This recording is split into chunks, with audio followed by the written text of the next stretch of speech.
जय हिंद दोस्तों। कल मैं आप सबों को बतलाया था जरण और जरण के प्रकार।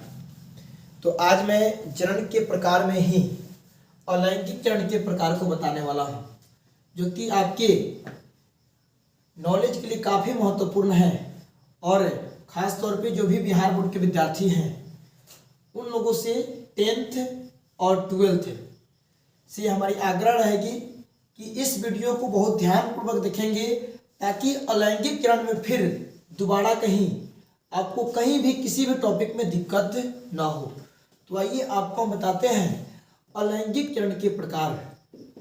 तो अलैंगिक चरण जो है, अलैंगिक चरण यानी असेक्सुअल रिप्रोडक्शन, अलैंगिक चरण कि कितने प्रकार होते हैं उसको हम बारी बारी से बता रहे हैं। तो ध्यान दीजिएगा बाबू। अलैंगिक चरण का मतलब हम कल आपको बतला दिए हैं कि जिस जीव में लिंग उपस्थित नहीं होता है वो जीव अलैंगिक चरण द्वारा अपने समान संतान की उत्पत्ति आसानी से कर लेते हैं। ठीक है, तो उसमें भी कई प्रकार के अलग अलग जीव होते हैं। ठीक है, तो उस चीज को आज आप समझेंगे, क्योंकि सबसे पहले आपका आता है विखंडन। विखंडन जिसे हम फ्यूजन बोलते हैं।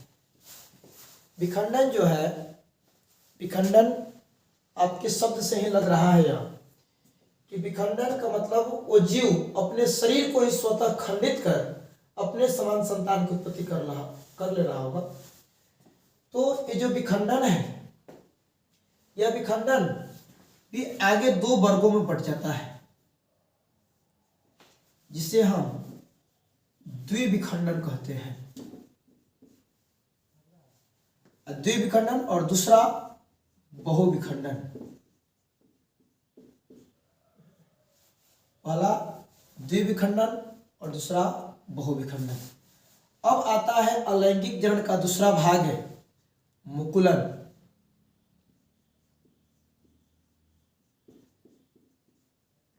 मुकुलन, मुकुलन के भी दो भाग होते हैं, जिसे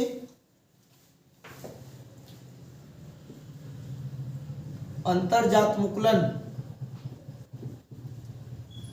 अंतरजात मुकुलन और बहिर्जात मुकुलन कहते हैं। आपसे पूछा जाएगा मुकुलन के कितने भाग होते हैं, तो बता सकते हैं मुकुलन के भी दो भाग होते हैं, अंतरजात मुकुलन और बहिर्जात मुकुलन। बहिर्जात मुकुलन। अब ये मुकुलन हो गए, विखंडन हो गए। विखंडन के बाद आपका आता है खंडी भवन। खंडी भवन। खंडी भवन के बाद आपका आता है लैंगिक जरण का दूसरा भाग है पुनरुद्ध भवन।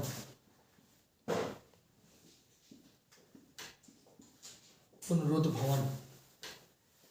पुनरुद्ध भवन के बाद आपका आता है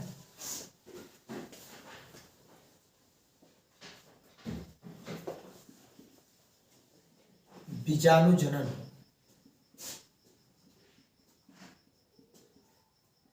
अभी जो बीजाणु जनन होता है, ये बीजाणु जनन के भी 3 वर्ग होते हैं, यानी बीजाणु जनन 3 भागों में बटा होता है। एक होता है चल बीजाणु, दूसरा होता है कोनिडिया,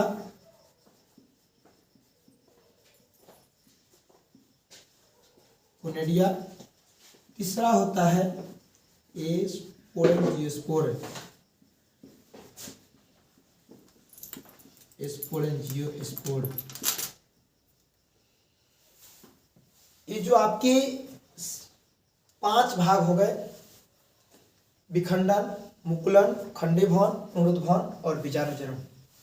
ये 5 भाग जो हैं, जितने भी छोटे छोटे जीव हैं, वो सभी छोटे छोटे जीव जिनके पास लिंग उपस्थित नहीं था, वो सभी जीव इन 5 विधियों के द्वारा अपने समान संतान की उत्पत्ति आसानी से कर लेते हैं। एक लास्ट इसका टॉपिक बचा, जिसे हम कायिक चरण के नाम से जानते हैं। कायिक जनन बाबू अलैंगिक जनन का सबसे लंबा टॉपिक है। कायिक जनन, ये जो कायिक जनन जो होता है, कायिक जनन भी दो वर्गों में बटा होता है। एक प्राकृतिक कायिक जनन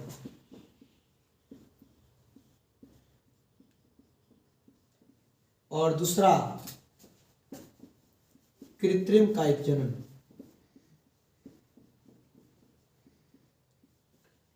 कृत्रिम कायिक जनन अभी यहीं पे खत्म नहीं होता है बउआ। ये जो अलैंगिक जनन का कायिक जनन वाला भाग है थोड़ी सी लंबी है, लेकिन यदि आप अपने दिनचर्या से जुड़े होइएगा तो प्राकृतिक कायिक जनन और कृत्रिम कायिक जनन, जो दोनों कायिक जनन मिलकर के कायिक जनन जो बनता है, बिल्कुल इजी वे में समझ सकते हैं। जैसे अभी हम आपको बता रहे हैं प्राकृतिक कायिक जनन कितने वर्गों में बटे होते हैं। प्राकृतिक कायिक जनन जो होते हैं यह तन्नों द्वारा,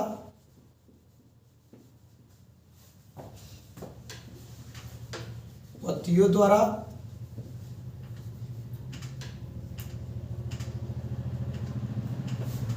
प्रकलिकाओं द्वारा,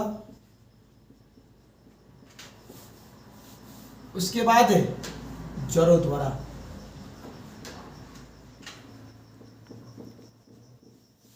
इन चार चरण में प्राकृतिक कायिक चरण पूर्ण होती है, लेकिन यह चार जो चरण है यह सीधा पूर्ण नहीं होता है। अभी इसमें तन्ना द्वारा भी अलग बटा होता है। यह तन्ना द्वारा जो होता है, यह तन्ना द्वारा 3 वर्गों में पूर्ण होता है। एक होता है भूमिगत तन्ना, एक होता है वायवीय तन्ना,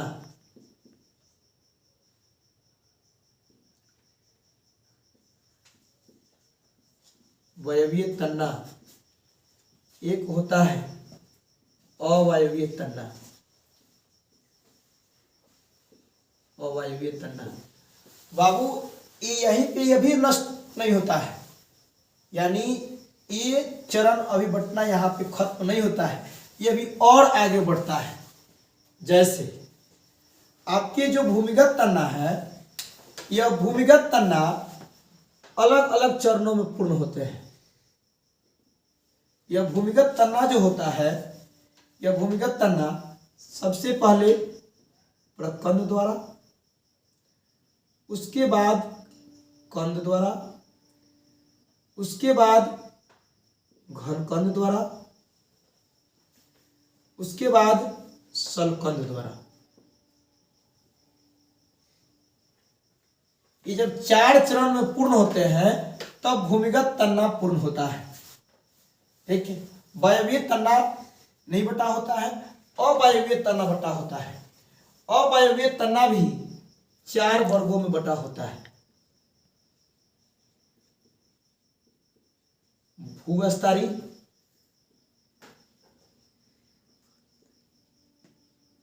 अंतःभूस्तरी,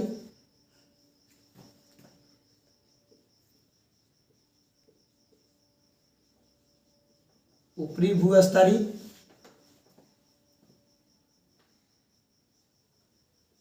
भूस्तरिका।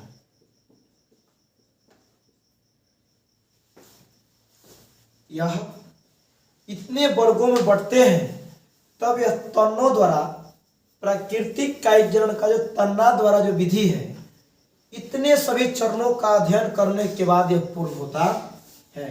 इसीलिए हम पहले ही बोल चुके हैं कि बाबू कायिक जनन थोड़ा सा लंबा है, तो ध्यानपूर्वक देखेंगे। इसके बाद बिल्कुल इजी है, पत्तियों द्वारा, प्रकलिकाओं द्वारा और जड़ों द्वारा उतनी बटी नहीं होती है। अब रह गई बात किसकी? कृत्रिम कायिक जनन की। तो कृत्रिम कायिक जनन भी कई वर्गों में बटे होते हैं। इनमें कुछ जो महत्वपूर्ण है उसके बारे में हम चर्चा कर देते हैं। जैसे सबसे प्रसिद्ध है कॉलम लगाना, कॉलम लगाना। उसके बाद है दाब लगाना, ये सभी आप लोग भी किए होइएगा, दाब लगाना। उसके बाद होता है गुट्टी लगाना,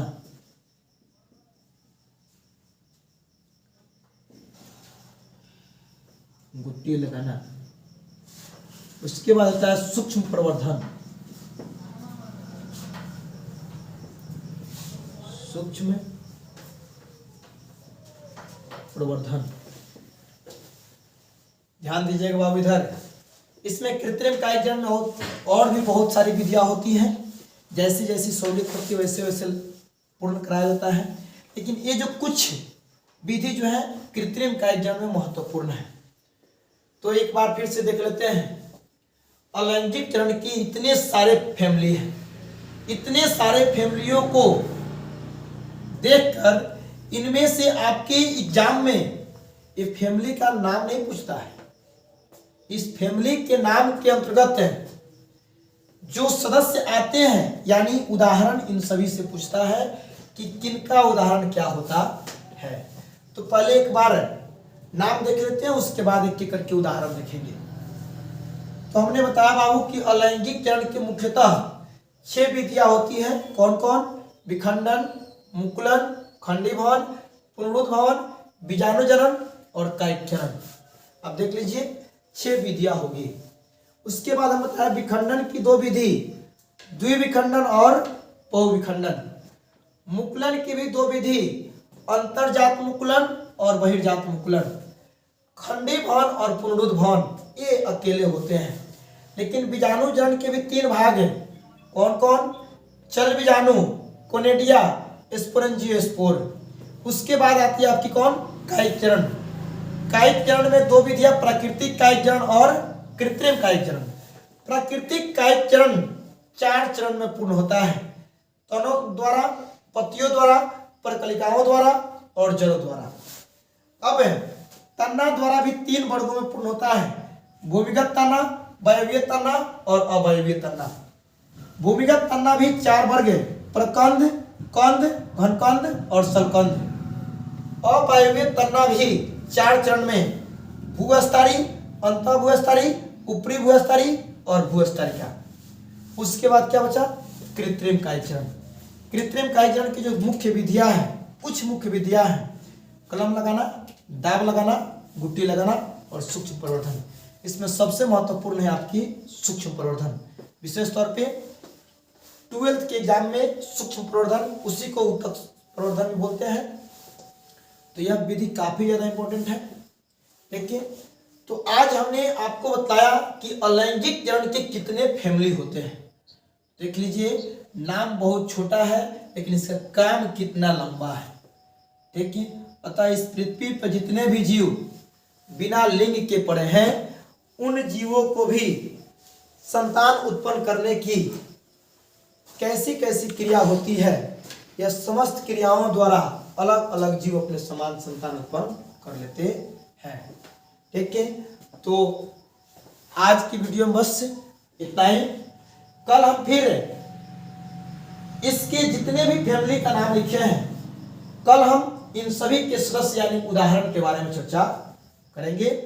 अतः आप सभी कल के लिए वेट करें। जय हिंद दोस्तों।